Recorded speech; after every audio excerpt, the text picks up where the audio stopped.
2절 하반절에 보면 그에게 경배하러 왔노라 하는 말씀으로 진리를 증거하고자 합니다. 오늘 본문의 내용은 잘 아시는 것처럼 동방에 있는 박사들이 예수님의 탄생을 깨닫고 경배하러 와서 합당한 예물을 드렸다 하는 그런 아주 간단한 내용입니다. 우리가 성탄절을 영어로 크리스마스라고 합니다. 크리스트, 즉 기름 부은 자, 그리스도. 마스는 메스, 예배하다는 뜻입니다. 그러니까 크리스마스라고 하는 말은 그리스도에게 예배하는 날이다. 성탄절은 무슨 날이라고요? 그리스도께 예배드리는 날이 성탄절입니다. 오늘 뭐 선물을 받고 뭐 여러 가지 육신의 즐거움을 누리는 그런 날이 아니라 우리를 구원하시기 위해서 오신 예수 그리스도께 경배와 찬양과 감사를 드리는 날이 바로 성탄절이라는 것입니다. 만일 이 성탄절이 없었다면 우리는 지금도 하나님과 원수가 된 삶을 살다가 내도록 마귀 종살이하면서 죄 짓고 그 허물로 인해서 이 육신의 삶이 끝나고 나면은 영원한 지옥에서 지금은 상상할 수도 없는 더 큰 고통과 고민에 처해 들 뻔했습니다. 육신의 몸을 가지고 세상에 온 사람은 누구든지 그 부모로부터 죄를 유전받기 때문에 이 세상에 살면서 나는 죄 한 번도 지은 적 없다라고 할지라도 이미 죄를 가지고 태어납니다. 그리고 우리가 잘 알듯이 죄의 값, 죄의 보응, 죄의 싹은 사망입니다. 예외가 없습니다. 죄가 많으냐 적으냐, 죄가 경하냐 중하냐 상관이 없습니다. 죄가 있다 하면 한 가지라도 있으면 그 죄의 값은 사망, 즉 죽음입니다. 그런데 인간은 누구든지 이 죄의 문제를 해결할 수도 없고 이 죽음의 문제를 해결할 수가 없습니다. 죄진 사람이 자기 죄를 사함받으려면 자기가 죽으면 됩니다. 그런데 자기가 죄진 사람이 죽어버리면 무슨 소용이 있겠어요?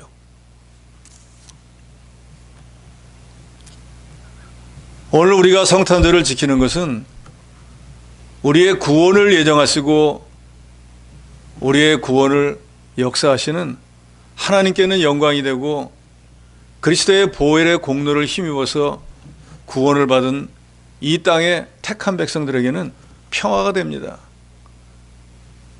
예수 그리스도가 세상에 오신 것이 왜 하나님 앞에 영광이 될까요? 그것은 구약시대의 모든 구약 선지자들이 예언한 것은 앞으로 메시아가 오실 것이라는 거예요. 그래서 그것을 우리가 옛 약속이라고 합니다. 오실 거라고 말했으니까.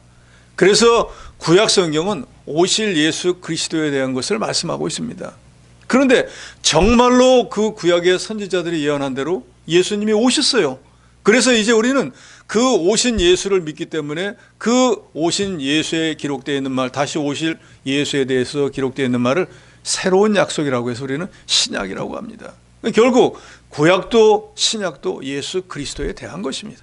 특별히 구약 성경은 메시아, 장차로 우리 같은 죄인들을 구원하시기 위해서 유월절 양이 되시는 예수 그리스도가 오실 것이라는 것을 마음 백성들에게 예언했던 성경이 바로 구약 성경인데, 그 구약 성경에 보면은 예수님이 오실 것이다, 즉 메시아가 올 것이라는 것을 기록해 놓은 것이 300곳이 넘습니다.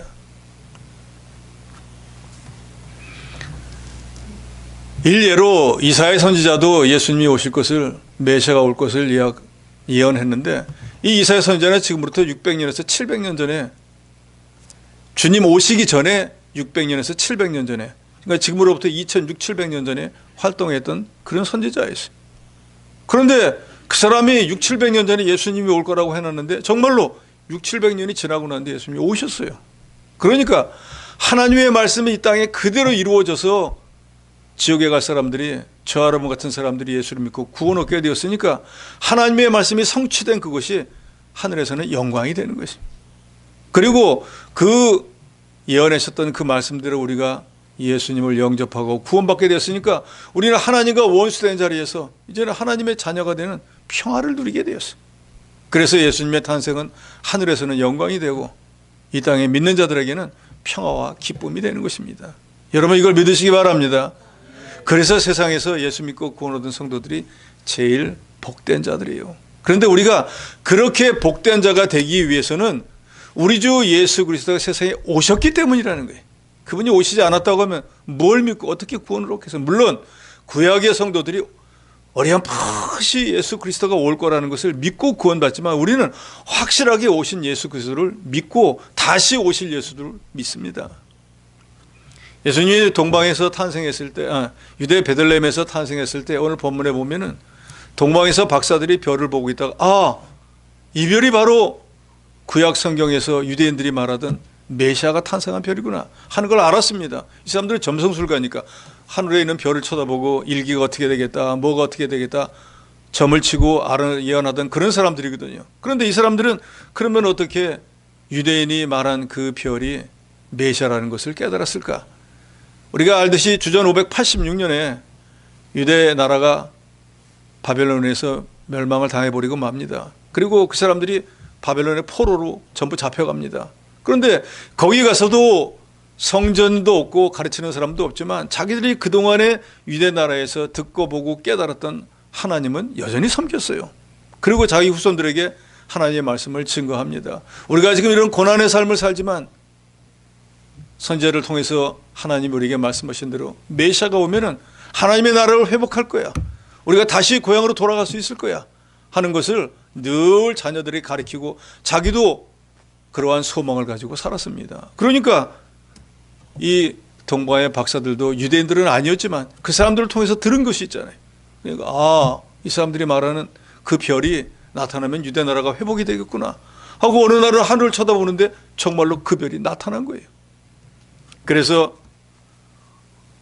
1절에 보니까 헤롯 왕 때에 예수께서 유다 베들레헴에서 나심에 동방으로부터 박사들이 예루살렘에 이르러 그랬습니다. 그러니까 이 사람들은 그 유대인들이 말하던 메시아가 정말로 태어나셨네. 그 잘 됐네. 그런 일이 정말 있기는 있네 하고 그쳐버린 것이 아니라 동방에서 지금 메소포타미아, 지금 있는 이란이나 이라크 같은 그쪽 지역에서 유대 베들레헴까지 이전에 에스라가 포로들을 데리고 돌아올 때 거의 넉 달이 걸렸다 그랬는데 그 넉 달 길을 왔다는 거예요. 예수님이 태어났구나, 잘 됐네 하고 말만 하는 게 아니라 실제로 왔다는 거예요. 이게 중요한 거예요. 예수를 믿으면 구원 받는데 성전 생활을 하면 하나님이 복을 주신대, 좋은 얘기야 하고 이름만 등재해 놓고 교회 생활을 안 하는 사람들과 똑같은 거예요. 오늘 본문에 보면은 이 동방의 박사들이 직접 예수님을 찾아가야 되는데 찾아오다가 갑자기 길을 잃어버렸습니다. 그래서 예수님이 유대 나라에서 태어나면은 제일 큰 고을은 어디죠? 예루살렘에서 나시겠지 하고 예루살렘으로 들어가서 이 유대인은 왕으로 나시니까 어디 계시냐 하니까 유대 사람들이 뭐야? 왕이 태어났다고? 지금 헤롯이 왕인데 무슨 왕이 또 났다는 거야? 하니까 온 나라가 어지럽게 돼버렸습니다. 헤롯이 그 얘기를 듣고 뭐야, 내가 지금 왕인데 나 말고 또 왕이 난다는 거야? 반역이 아니야 이거. 해서 신하들과 서기관을 불러다가 묻습니다. 4절에 왕이 모든 대제사장 백성의 서기관을 모아 그리스도가 어디서 나겠느냐, 어디서 반역이 일어날 것 같으냐 하고 물으니까 5절에 유대 베들레헴이 오니 이는 선지자로 이렇게 기록된 바 유대 땅 베들레헴 너는 유대 고을 중에 가장 작지 아니하도다. 내게서 한 다스리는 자가 나와서 내 백성 이스라엘의 목자가 되리라 하는 구약성경 미가서의 말을 탁 대면서 베들레헴에서 납니다. 누가 대답한 건가 하면 서기관이에요. 서기관은 뭐 하는 사람인가 하면은 성경을 필사하는 사람들이에요. 원본 성경이 오래 있으면은 종이니까 이제 찢어지기도 하고 낡아서 못 쓰게 되잖아요. 그럼 새 종이를 갖고 왔고 원본에 있던 걸 거기다 옮겨 쓰는 사람이 서기관입니다. 그러니까 늘 구약 성경을 옮겨 쓰니까 이 사람들은 성경에 대해서 아주 하박한 지식을 가지고 있어요. 그러니까 왕이 유대의 왕으로 나실 리가 어디서 나겠느냐 하니까 늘 써왔으니까 미가서에 거기 나옵니다. 유다 베들레헴입니다. 그런데 문제는 여기 있습니다. 이 사람들은 지식적으로 예수님이 어디서 태어나는 것인가, 유다 베들레헴인지 알고 남에게도 전합니다. 왕이 물어볼 때 유다 베들레헴입니다 했는데 가지는 않았어요. 지식적으로 아는 믿음과 행하는 믿음은 다릅니다. 믿음은 두 가지예요. 산 믿음이 있고 죽은 믿음이 있습니다. 우리 믿는 사람들에게 해당되는 말이에요. 불신자는 상관이 없습니다. 우리 믿는 사람들 가운데, 여기 계신 분들 가운데 산 믿음으로 사는 분이 있고 죽은 믿음으로 사는 분이 있다는 거예요. 산 믿음은 뭔가?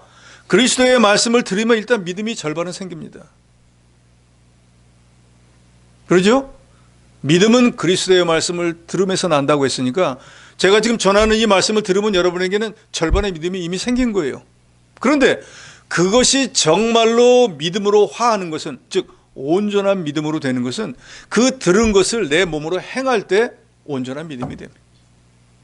그래서 우리는 그것을 산 믿음이라고 해요. 왜요? 살아있는 것은 움직이기 때문에 행동을 한다 그 말이에요.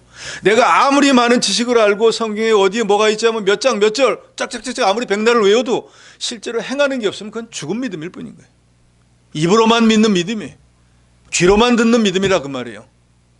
그런데 바로 서기관이 그런 사람들이었어요.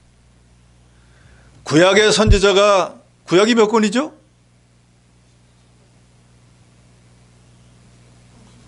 서른아홉 권이나 되잖아요. 그 39권에서 말씀하는 게 뭐예요? 메시아가 온다는 거예요. 그것을 서기관은 날마다 쓰는 거예요. 아, 메시아가 오신다는구나. 그러니까 그 글을 옮겨 쓰는 서기관 입장에서는 그 메시아가 다른 사람보다 더 가슴에 와 닿을 거 아니에요. 아, 메시아가 정말로 오실 거야. 그러니까 이 39권에 이렇게 다 예언을 하고 계시지. 그래, 누구보다도 더 많이 써봤고 누구보다도 더 많이 하니까 누구보다도 더 많이 메시아를 만나뵙고 싶지 않겠어요? 들어본 적이 없는 사람이야 메시아가 누구야 하고 그냥 지나갈 수 있지만 자기는 날마다 쓰잖아요. 그러면 다른 사람들이 예수님이 태어났다고 해도, 가지 않는다고 해도 서기관은 가야 됩니다. 그런데 지식적으로 알고 날마다 써도 정말로 예수님이 탄생하셨는데도 불구하고 서기관은 가지 않았어요. 오늘 이 시대에도 이렇게 믿는 성도들이 너무나 많습니다. 그런데 동방의 박사들은 유대인도 아니에요. 이방 사람들이에요. 자기들은 구약 성경을 날마다 읽던 사람도 아니에요. 서기관처럼 쓰는 사람도 아니에요. 그냥 하늘의 별을 보고 점이나 치는 사람인데, 유대인들이 포로로 70년 와서 우리 유대인의 이 모든 것들을 해방시켜줄 메시아가 올 거야라는, 그걸 그저 들은 거 가지고도 하늘의 별을 보고 메시아가 정말로 나타났네, 가봐야겠다 하고 왔다는 거예요. 어떤 위치에 있느냐, 얼마나 성경을 많이 아느냐, 얼마나 오랫동안 신앙생활을 했느냐, 그런 게 중요한 게 아니라 정말로 깨달았다고 하면 행하는 게 중요한 거예요. 이 시대에 저도 여러분도 예수를 믿습니다. 대한민국은 전 세계에서 첫째 아니면 둘째로 선교사를 많이 파송하는 국가예요. 그러니까 하나님께서 6.25 전쟁으로 폐허가 된 이 나라를 1950년에 전쟁이 시작해서 53년에 끝났잖아요. 그러면 몇 년입니까 지금? 한 70년밖에 안 됐는데 세상의 전쟁의 화마에서 다시 일어나가지고 세계 10대 경제 선진국에 들어간 나라는 역사를 통틀어 지금까지 없습니다. 딱 한 나라밖에 없어요. 어느 나라죠? 우리가 살고 있는 대한민국이에요. 근데 이 나라가 어떻게 이렇게 복을 받고 잘 살게 되었습니까? 우리가 뭐 증산 수출 건설해가지고 하니까 됐습니까? 새마을운동 하니까 됐습니까? 다른 나라도 그런 거 다 합니다. 그런데 왜 그 나라들은 그렇게 못합니까? 1960년대 필리핀에게 우리가 원조를 받았대요. 근데 지금 우리는 필리핀 사람을 얼마나 우습게 여깁니까? 실제 경제력으로도 우리한테 비교할 수도 없고 국력도 비교가 안 됩니다. 그런데 불과 그게 시계를 돌려서 몇십 년만 지나가면 그 나라의 원조를 받았다니까요.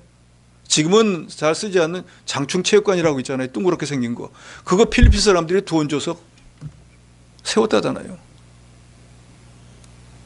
그 당시에는 그 나라보다도 못 살았어요. 근데 지금은 얼마나 잘 삽니까? 그 필리핀은 지금까지도 미국의 영향을 받아서 영어를 쓰고 기독교인들이 많습니다. 그런데도 우리나라보다 못 살아요. 우리는 오로지 하나님의 은혜로 이렇게 잘 된 줄로 믿으시기 바랍니다. 우리가 수많은 영혼을 살리기 위해서 세계 각지의 선교사를 파송하는 그 면을 보고 이 사람들에게 복을 주어가지고 복음이 전해지도록 해야겠다. 하나님이 예정하셔서 우리가 선교에 열심을 하니까 하나님이 복을 쏟아 부어주는 거예요.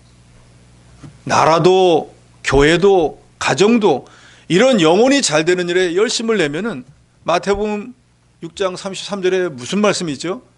너희는 먼저 그의 나라와 그의 의를 구하라. 그 말은 뭐예요? 너희는 먼저 하나님의 일을 해라.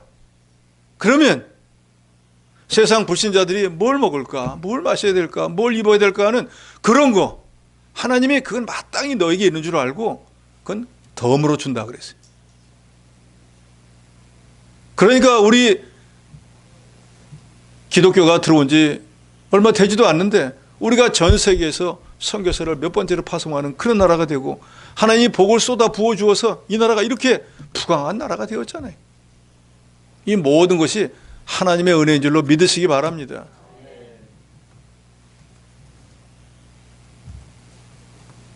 그래서 기독교가 처음 우리나라에 들어왔을 때 얼마나 열심으로 믿은지 몰라요. 여러분들 아실 거예요. 한국 기독교회사를 보면 초대교회 때는 우리나라 초대교회 때 기독교가 얼마 들어오지 않은 데서는 목숨을 걸고 주일 성수했어요. 하나님 말씀대로 헌금 생활하고 봉사하고. 그래서 기독교가 처음 들어왔을 때는 양반 쌍놈도 있을 그런 시대잖아요. 쌍놈들은 무슨 돈이 어디 있어요. 그러니까 하나님 옆에 드릴 게 없으니까 날연보라는 걸 했어요. 뭔가 하루 가서 일을 하면은 일당을 받잖아요. 그것처럼 어느 날을 정해갖고 와서 교회에서 일을 하는 거예요. 나는 주님께 드릴 돈이 없으니까 제 몸으로 봉사를 하겠습니다. 교회 입장에서 사람을 불러서 일을 하면 돈을 줘야 되는데 성도가 와가지고 자기가 하루 일을 하니까 결국 연봉은 같잖아요. 그래서 날연보도 했어요. 물질이 있는 사람은 당연히 하나님의 것인 줄 알고 물질로 드리지만 없으면은 난 없어서 못해요가 아니고 제가 몸을 바쳐서라도 연보하겠습니다. 이렇게까지도 철저하게 신앙생활을 한 거예요. 그러니까 그런 것들이 점점 쌓여서 오늘날 우리나라가 세계에서 부강한 나라가 될 수 있는 미천이 되어진 거예요.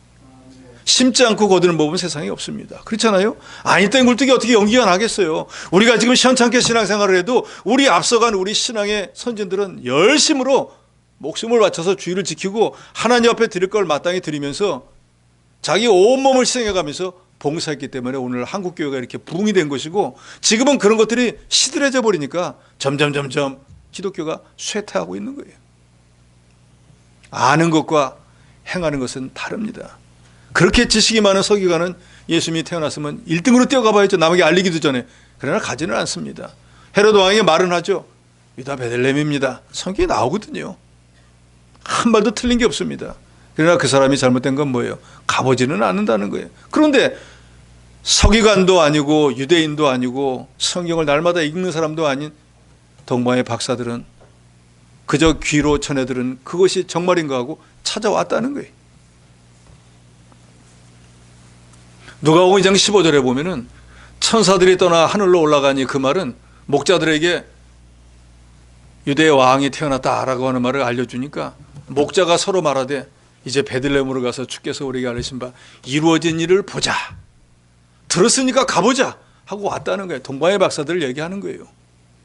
저와 여러분도 하나님이 교회에 출석해서 예배에 참여할 때 위로부터 신령한 복을 주신다는 가서 받자 하고 오는 여러분 되시기 바랍니다. 아이고 뭐 예배당 한두 번 갔냐 하루 빠진다고 죽냐 이런 아니라 생각을 하면 안 돼요. 내 자식에게는 몇백만 원 몇천만 원까지 들어가면서 강남에서 과외 공부 시키면서 정말로 내 영혼이 사는 일에는 왜 무지합니까? 이 시대에 우리 기독교인들의 문제가 이거인 거예요. 너무나 타성에 젖어버려가지고 그러려니 말라기 시대 성수처럼 돼버린 거예요. 저는 제일 안타까운 점이 우리 기독교인들이 이 사회에서 존경받지 못하는 거예요.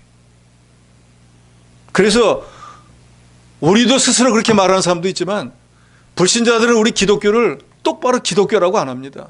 여러분 잘 아시죠? 세상에 물건이 좀 하찮다.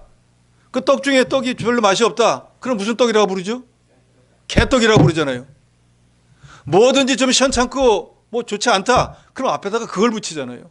우리 기독교가 얼마나 이 숭고하고 세상에 유일하신 하나님을 섬기고 이걸로 인해서 우리나라가 부강해지고 우리가 이런 삶을 누리고 있는데 불신자들은 그걸 모르니까 우리 기독교를 뭐라고 부른다고요?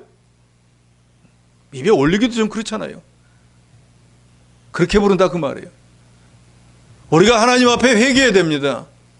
우리 주 예수 그리스도는 우리를 위해서 오늘 세상에 오시고 오신 것으로 끝난 게 아니에요.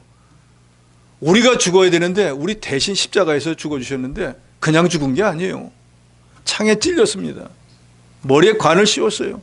다리뼈를 분질러 버립니다. 그런 고통과 그런 모든 것들을 통해서 우리를 구원해 주신 거예요. 우리는 뭐 어디 뼈 한번 다친 적도 없잖아요. 우리 주님이 우리가 받을 고난을 다 받고 우리는 공짜로 구원 얻은 거예요. 우리는 그저 주님이 우리를 위해서 대신 죽어주셨다. 죄와 사망을 이기고 사흘 만에 부활했다. 믿은 그거 가지고 구원받은 거예요. 그런데 우리가 받은 구원은 세상의 어떤 것과 비교할 수가 없습니다. 동방의 박사들이 예수님을 찾아온 것을 이기서 목사는 세 가지로 말했다 그래요. 불고가사, 예수님이 태어났다니까 집안일이 중요한 게 아니다. 개인일이 중요한 게 아니다. 예수님을 만나야겠다 하는 마음으로 왔다는 거예요. 둘째는 불사노고, 거기까지 몇 달이 걸리는데 거기까지 그 먼 길을 어떻게 가? 어떤 고생도 생각하지 않고 주님을 만나는 게 중요하다 하고 왔다는 거예요. 셋째로는 불언천리라고 그랬습니다. 천리길 넉 달이 걸린다 그랬잖아요. 거기를 어떻게 가지?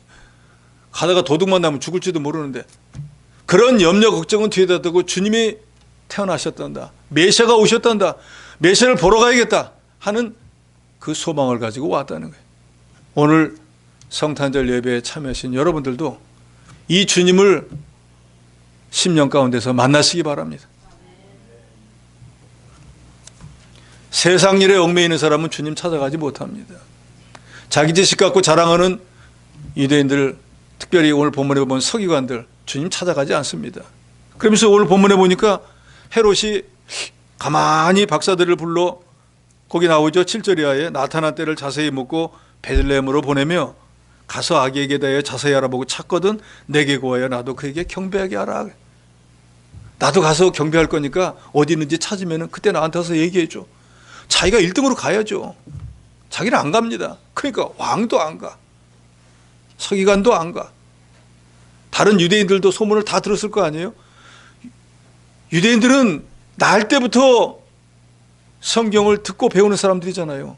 그러니까 서기관들이나 왕을 통해 갖고 메시아가 났대라는 얘기 들었으면 일반 백성들도 다 베들레헴으로 몰려가야 돼. 우리가 그렇게 기다리던 찬송가에도 나오죠. 우리가 기다리던 분이 왔으면 어떻게 해야 될까요? 가야 될까요? 가지 말아야 될까요? 왜 기다리는 거예요? 뭐 때문에 기다리는 거예요? 근데 오셨다는데 아무도 안 가는 거예요. 희한하지 않습니까? 왕도 안 가요. 서기관도 안 가요. 일반 백성들도 안 가요. 제사장도 안 가요. 여기 보면 왕이 제사장하고 서기관을 모았다 그랬잖아요. 그럼 서기관이 베들레헴에서 났습니다 하면 제사장이 1등으로 뛰어가야 될 거 아니에요. 안 갑니다. 그런데 이 사람들과 전혀 상관없는 동방의 박사들은 찾아왔어요. 그리고 박사들이 서기관이 한 말을 듣고 베들레헴으로 가서 마을 구육관에서 태어난 택한 모든 백성을 위해서 대속의 죽음을 죽어주시기 위해서 세상에 오신 어린 아기 예수 그리스도를 만납니다. 그런데 박사들은 나이가 지긋한 사람들이에요. 뭐 아무리 안 됐어도 한 4, 50은 됐을 거 아니에요. 또 박사라고 하는 게 뭘 많이 안다는 뜻이잖아요. 그러니까 세상 경험도 많고 지식도 많고 나이도 많은데 보니까 여기 마리아하고 요셉이 아이를 낳았다고 했으니까 마리아가 요셉이 기껏해봐야 30대 정도 되지 않겠어요. 그리고 아이는 방금 낳았으니까 나이로 따지면 몇 살이에요? 1살밖에 더 돼요. 그런데 이 동방의 박사들이 그 말 구유에 놓이는 어린 아기 앞에 와서 넙죽 절을 합니다. 즉 경배를 합니다. 채신머리도 없이 그 아이한테 무슨 절을 해. 아이가 절을 하면 아나? 라고 생각할 수 있지만 이 사람들은 별을 보고 메시아가 난 것을 알고 왔기 때문에 그분이 내 눈앞에는 어린 아이로 보이지만 이분은 천지의 모든 것을 주관하시는 하나님이 택자를 위해서 보내신 예수 그리스도 구세주라는 것을 알고 그 아이를 보고 경배한 것이 아니고 예수 그리스도를 보고 경배했다 그랬습니다. 그러면서 그 아이에게 3가지 예물을 드렸다 그랬죠. 여러분들이 다 아시니까 뭐 일일이 성경 안 보셔도 압니다. 첫째는 황금과, 둘째는 유향과, 셋째는 모략을 드렸다 그랬습니다. 우리 주 예수 그리스도는 이 세상에 3가지 직분을 다 가지고 오셨습니다.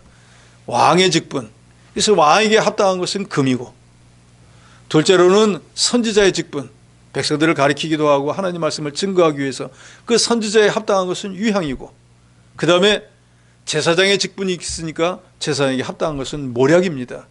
그러면 우리가 잘 알듯이 이 3가지가 의미하는 것은 뭘까요? 금은 변하지 않습니다.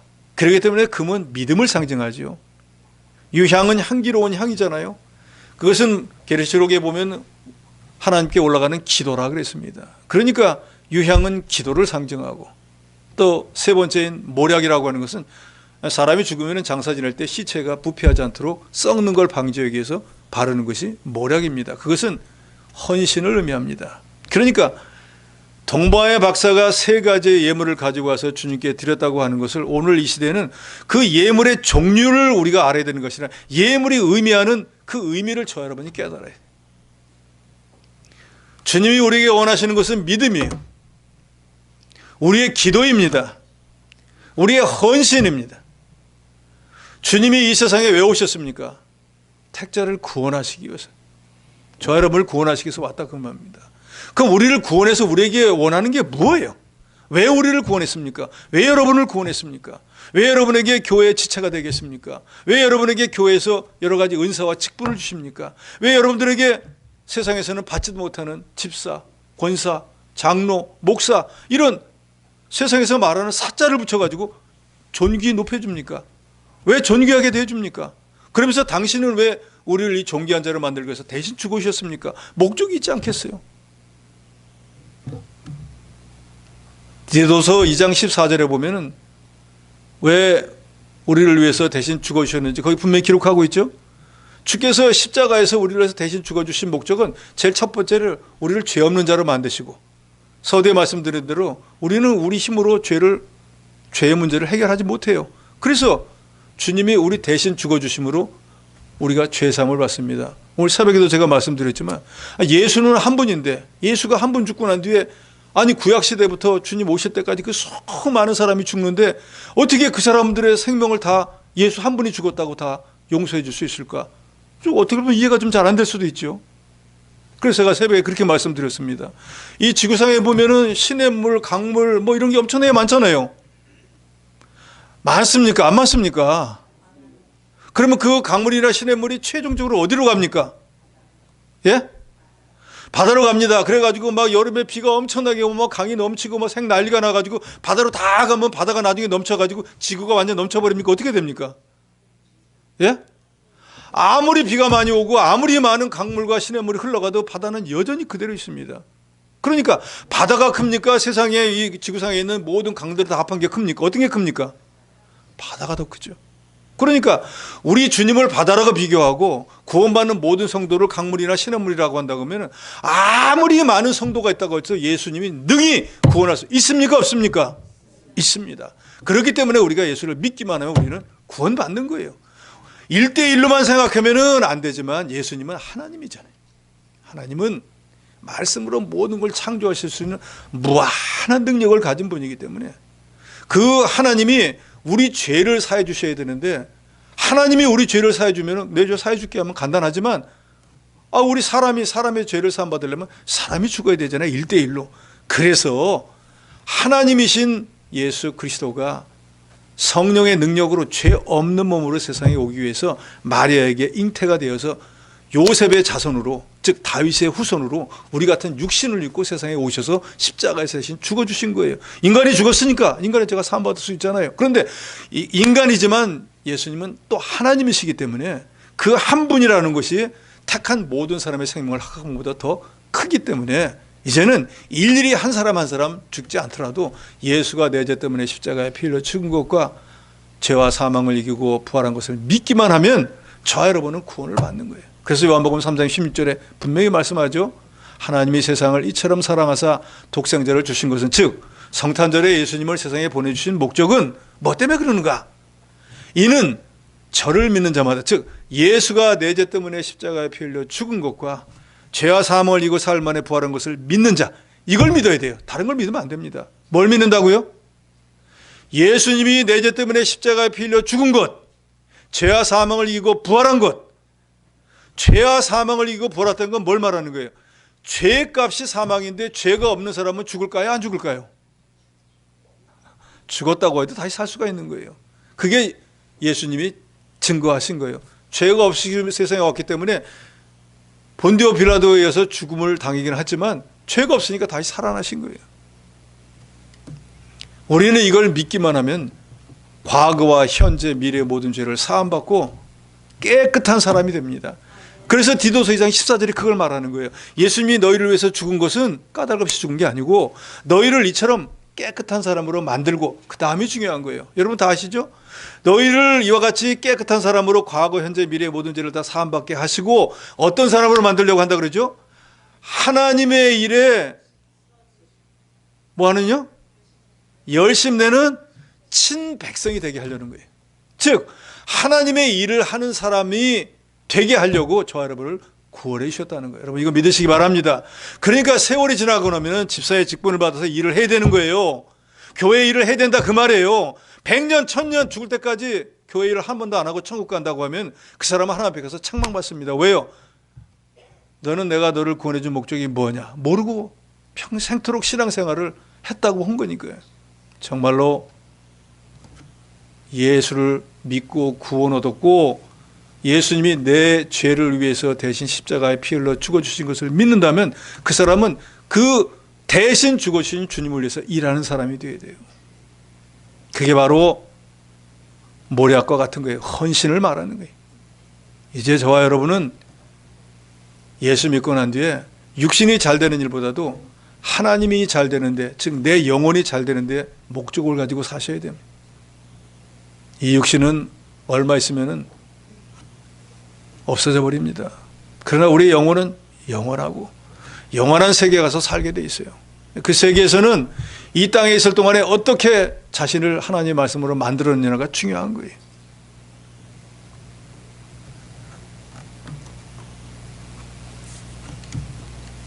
우리가 주님 앞에 내놓을 것은 믿음밖에 없습니다. 우리가 모든 죄를 이길 것도 믿음밖에는 없어요. 이 세상의 모든 죄와 싸울 수 이기는 건 믿음밖에는 없습니다. 어려운 일을 만나고 힘든 일을 만났을 때 우리 인간의 능력으로 할 수 있는 것은 너무나 제한됩니다. 육신의 부모가 도와줄 수 있는 것도 한계가 있어요. 그러잖아요. 재벌 같아가지고 뭐 몇 조를 갖고 있대 모를까 갑자기 부모한테 와가지고 10억 주세요 해서 줄 수 있는 사람 몇 명이나 되겠어요. 난 우리 아들이라서 1억 달래도 못 줘요. 1억 있어야 주죠.